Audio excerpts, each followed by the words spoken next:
The new friend. I remember the first time Sophie mentioned her new friend. We were sitting in the living room one evening, her little hands gripping a crayon as she scribbled colorful shapes on a piece of paper. She was always a quiet kid, lost in her world of make-believe, but that day, something felt different. "Who's that?" I asked, pointing at the strange figure she had drawn next to the family. It didn't look like anyone I recognized, just a tall, shadowy shape, its head misshapen and arms too long. "Is that supposed to be me?" She shook her head, her blonde curls bouncing with the motion. "That's Charlie. He lives in my room now." I blinked. "Charlie?" "Yeah." She smiled up at me, a little too wide. "He said he wants to be my friend." I laughed it off, as parents do. Kids have imaginary friends all the time, right? And with her dad working late nights, I figured it was her way of coping with the quiet house. "Well, just make sure Charlie doesn't make a mess, okay?" Sophie nodded but didn't say anything else. I didn't think much of it at the time. But later that night, as I was tucking her into bed, I felt something strange. The air in her room felt heavier, like it was hard to breathe. I brushed it off as my imagination kissed her goodnight and went to bed. That was the first time I heard the whispers. It was past midnight when I woke up to the sound. At first, I thought it was just Sophie talking in her sleep. She did that sometimes, murmuring nonsense or calling out for a glass of water. But as I lay there, listening, I realized the sound wasn't coming from her room, it was in the hallway. Soft, hushed voices. Too quiet to make out any words, but definitely there. I sat up, my heart racing, and glanced at the clock. 2:37 a.m. Who the hell would be in the house at this hour? I listened closer, and the whispers seemed to move like they were floating through the walls. I got out of bed, tiptoeing toward Sophie's room, trying not to make a sound. When I reached her door, I hesitated, my hand hovering over the handle. I couldn't hear the whispers anymore, but there was this feeling. Like I wasn't alone in the hallway. I pushed the door open slowly and peeked inside. Sophie was fast asleep, curled under her blankets, but her window was wide open. I hadn't opened it before bed. Sinking, I crossed the room and shut the window tight. The cool night air felt like it had claws, scratching at my skin as I locked the latch. I stood there for a second, looking around the room, and that's when I saw it, right in the corner, behind Sophie's dresser. A shadow. It wasn't mine, and it wasn't Sophie's.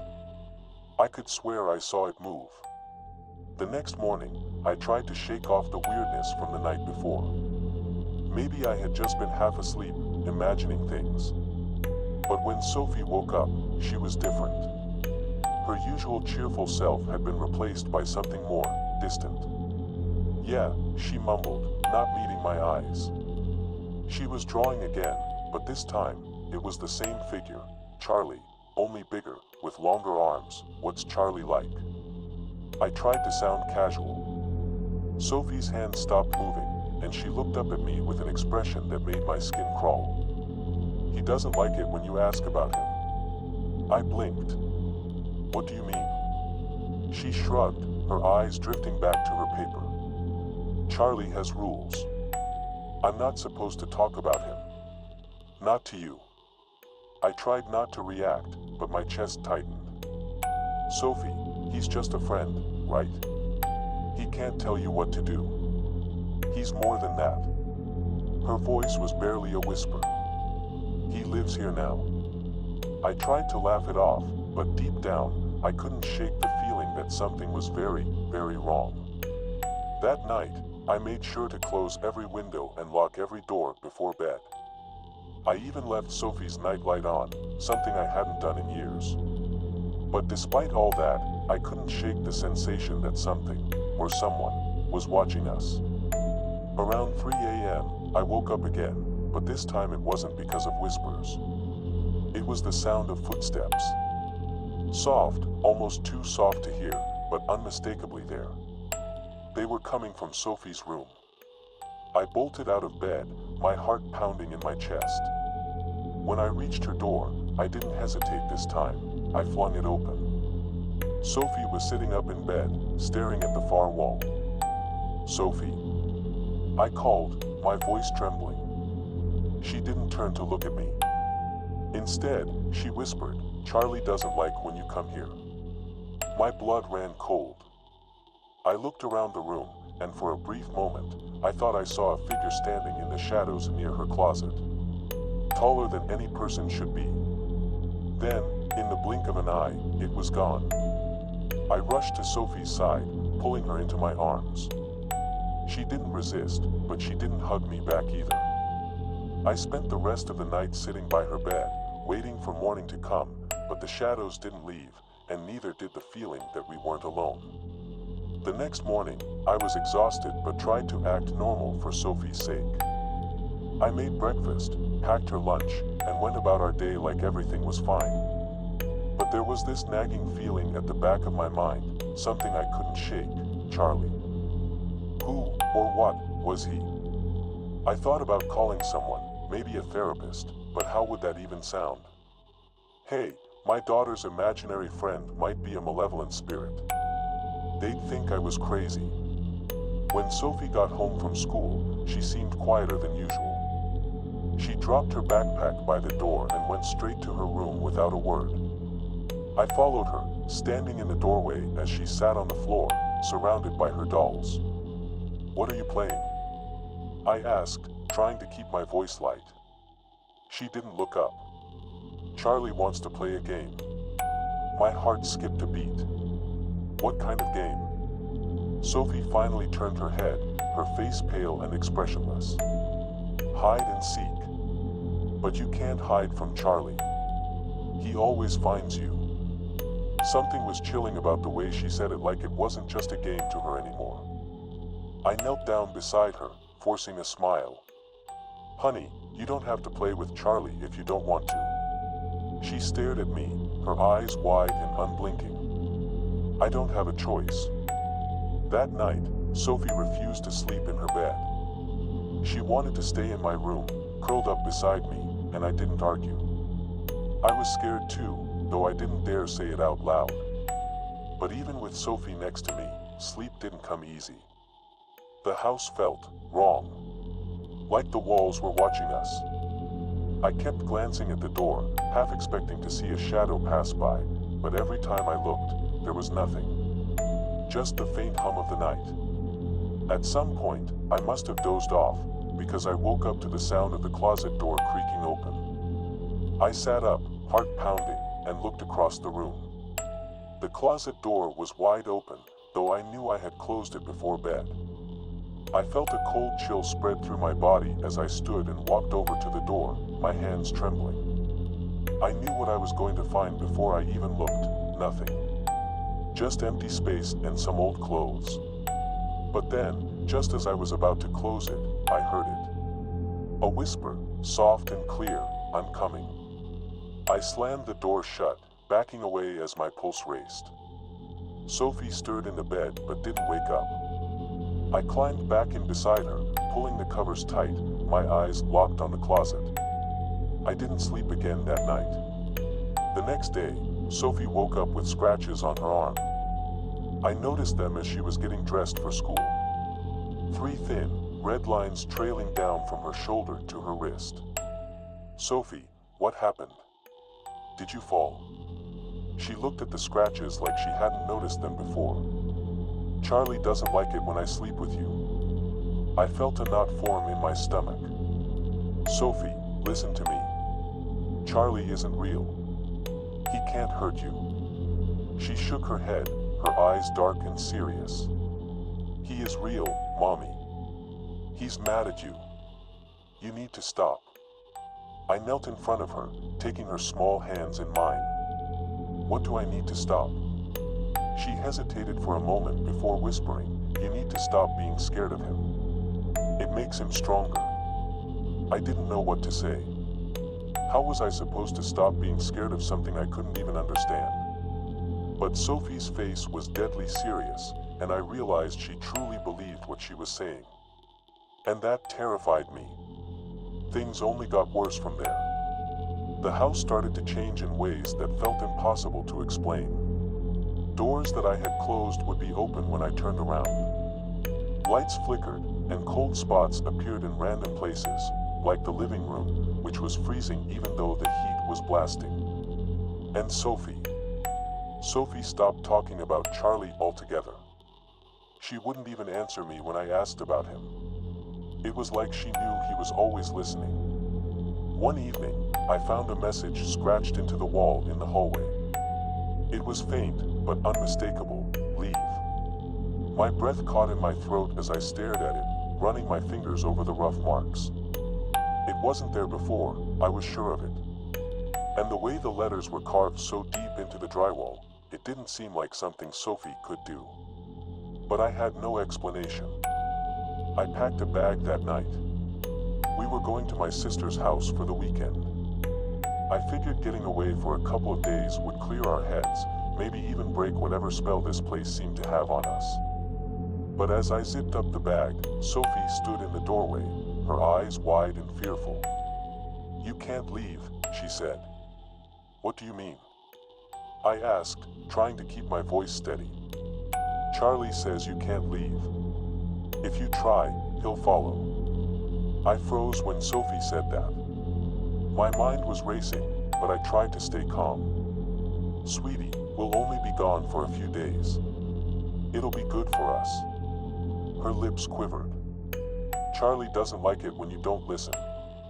I knelt in front of her, holding her shoulders. "Sophie, listen to me. We're going, okay? I don't care what Charlie says." I tried to sound firm, but I wasn't sure if I was convincing either of us. She just stared at me, eyes wide and unblinking. He's going to be so mad. Ignoring the dread gnawing at me, I grabbed her hand and led her out of the house. We piled into the car, and I drove away as fast as I could without looking back.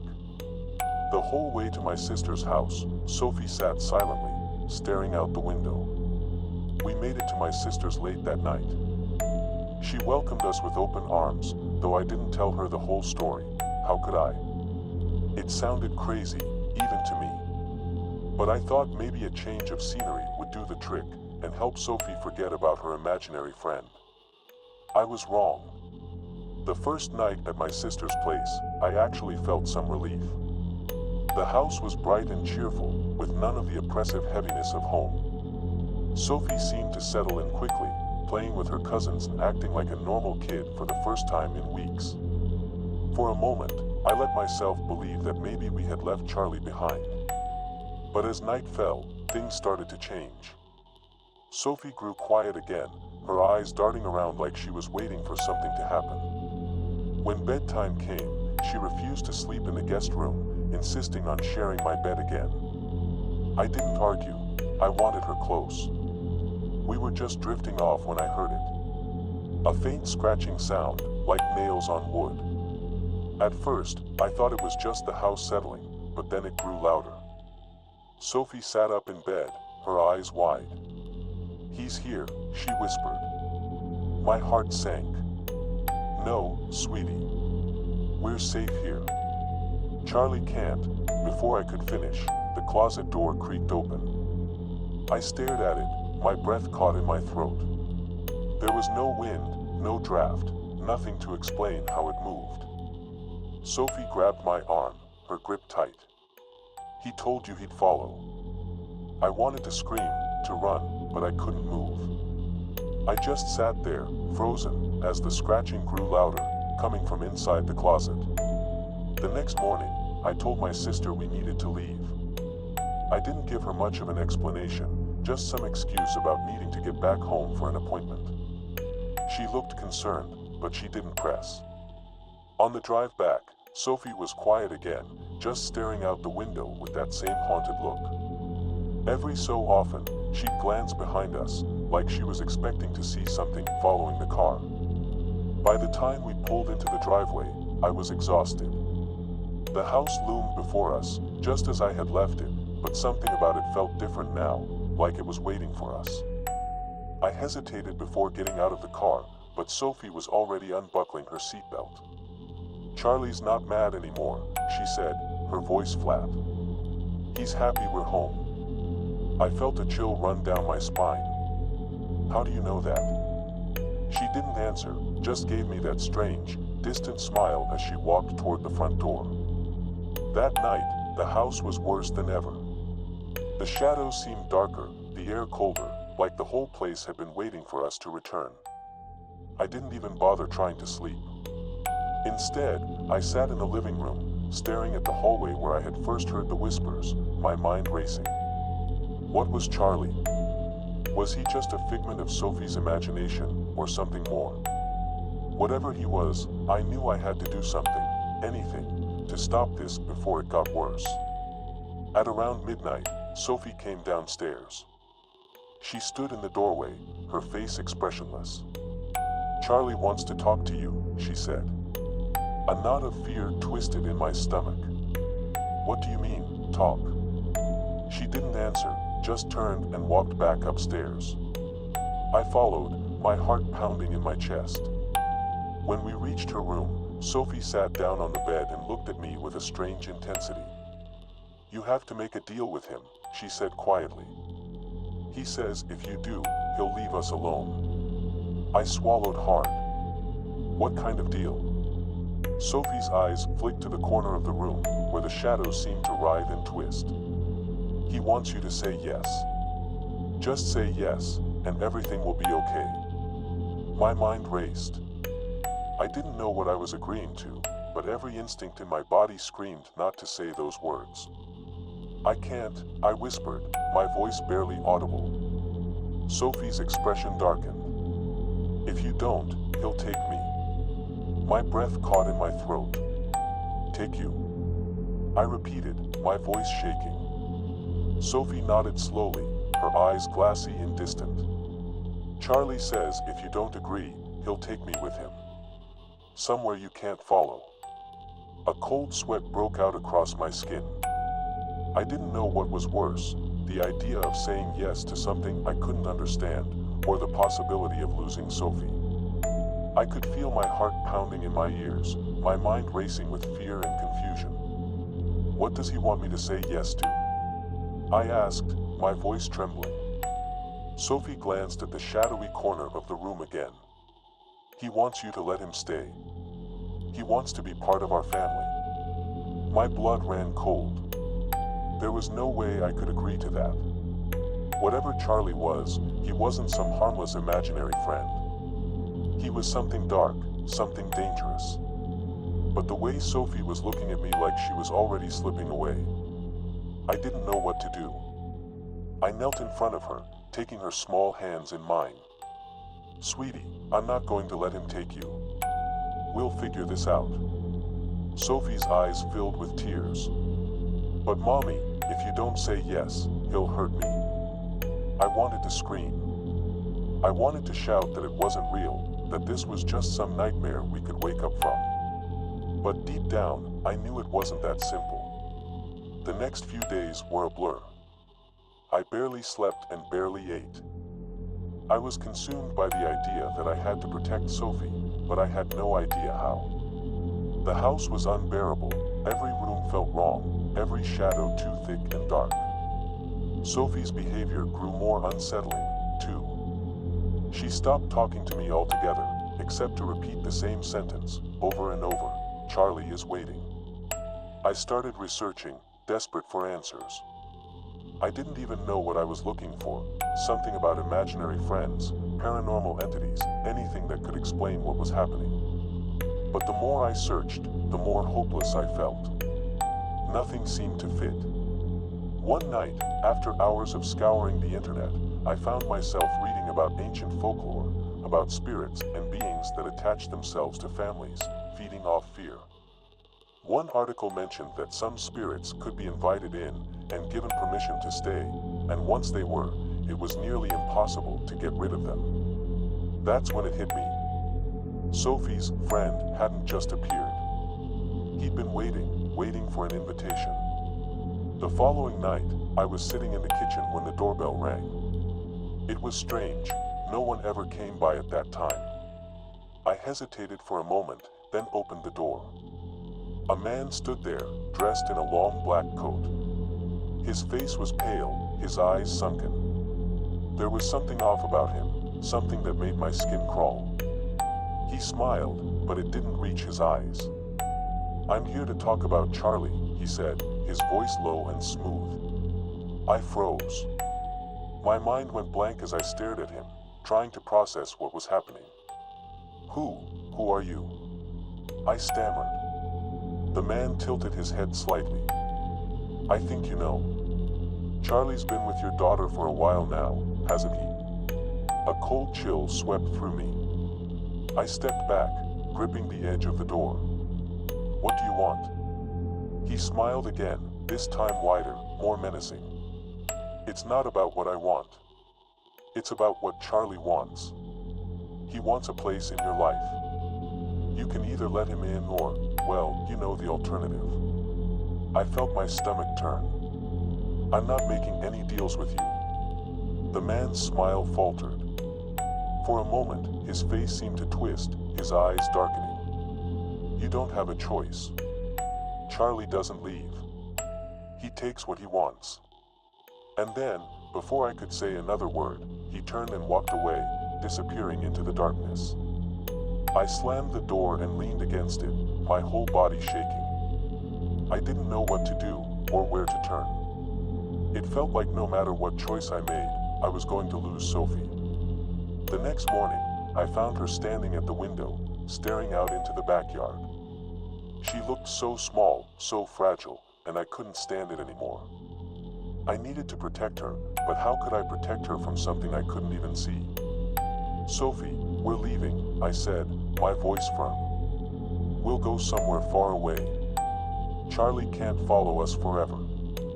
She didn't look at me. "You can't run from him. He's always here." Her words sent a shiver down my spine, but I grabbed her hand, leading her to the car. We were getting out of this house. I didn't care where we went, as long as it was far away from whatever was haunting us. But as I started the engine, Sophie turned to me with a strange look in her eyes. "He's already inside, Mommy. You can't leave him behind." That night, after hours of driving aimlessly, I pulled over to the side of the road. I was too exhausted to keep going, and Sophie had fallen asleep in the back seat. The weight of everything pressed down on me, the fear, the hopelessness, the knowledge that no matter where we went, Charlie would always be there. I rested my head on the steering wheel, feeling tears prick at the corners of my eyes. I didn't know what to do. I was out of options, out of time. And then, in the stillness of the night, I heard it. Whispers. They weren't coming from Sophie this time. They were all around me, soft and insistent, like 100 voices all speaking at once. I looked around frantically, but there was no one there. And then, in the rearview mirror, I saw him. A figure, tall and dark, standing just behind the car, watching us. His face was hidden, but I knew, it was Charlie. I didn't move. I couldn't. I just stared, frozen in fear as he slowly raised his hand and pressed it against the back window. I stared at the hand pressed against the back window, my body paralyzed with fear. The figure didn't move, didn't speak. Just stood there, watching us. My heart pounded in my chest as I fought the urge to scream. Sophie stirred in the back seat, waking up slowly. "Mommy," she mumbled, rubbing her eyes. "What's wrong?" I couldn't answer. I couldn't even turn my head. All I could do was watch as Charlie's hand slid slowly down the glass, leaving a faint, misty trail. His presence felt heavy, like a weight pressing against the car. Sophie sat up and looked behind us. When she saw the figure, she didn't react the way I expected. Instead of fear, she looked almost resigned. "He's here," she whispered, her voice soft but steady. I turned to her, my voice trembling. "Sophie, what does he want?" She stared at the figure for a long moment before answering. "He wants you to say yes. He wants to stay." I shook my head, gripping the steering wheel tightly. No. I won't let him. I won't let him hurt you. Sophie's eyes met mine, and for the first time, I saw something in them that scared me more than Charlie ever could: acceptance. Mommy, if you don't let him, he'll take me. My heart shattered. I didn't know what to do. I couldn't give in to whatever Charlie wanted, but the thought of losing Sophie. I turned to the rearview mirror again, but Charlie was gone. We drove home in silence. I didn't know why I was going back to the house. I didn't want to, but it felt like I had no other choice. It was like something was pulling me, dragging me back to where this had all started. I glanced at Sophie every now and then, but she was quiet, lost in her own thoughts. When we pulled into the driveway, the house loomed over us like a dark shadow, its windows staring back at me like hollow eyes. I took a deep breath, steeling myself for whatever was going to happen next. Inside, the air was thick, almost suffocating. The lights flickered as we stepped through the door, and the familiar cold spots returned. I could feel him everywhere, Charlie. He was watching, waiting. Sophie went straight to her room without a word, and I followed her. She sat on the bed, her small frame dwarfed by the overwhelming presence that seemed to fill the room. "He's here," she said softly. I swallowed hard, stepping toward her. "I won't let him take you, Sophie. I promise." Sophie's eyes filled with tears. "He says you don't have a choice anymore." And then I heard it, a voice, low and guttural, filling the room. "Say yes." I whipped around, but there was no one there. Just shadows. The room seemed to close in on me, the air growing colder by the second. "Say yes," the voice repeated, closer this time. I felt like I was drowning in fear, but I couldn't let it take over. I had to protect Sophie. "No," I whispered, my voice barely audible. The lights flickered, and suddenly, Charlie was there, standing in the corner, his face still hidden in the dark. His presence was overwhelming, like the air itself was pushing down on me, suffocating me. "You can't stop me," the voice hissed, though I couldn't see his mouth move. "She's mine." I couldn't breathe. The weight of the decision I was being forced to make was unbearable. Every instinct in me screamed to fight, to protect Sophie, but how could I fight something I couldn't see? Something that seemed to control everything around us. Sophie stood up, her small body trembling as she walked toward Charlie. "No, Sophie." I yelled, grabbing her arm, but she pulled away. "He won't stop," she whispered, looking back at me with tear-filled eyes. "You have to say yes." I was shaking, tears streaming down my face. "I can't. I won't let him have you." But deep down, I knew this wasn't just about Sophie anymore. It was about both of us. Whatever Charlie was, he wasn't going to leave. He was going to take her, unless I gave him what he wanted. Sophie reached out toward the shadowy figure, her hand trembling. "Please, Mommy," she whispered. "Do it. For me." I felt like the ground was falling out from beneath me. I couldn't bear the thought of losing her, couldn't stand the idea of letting this thing take her away.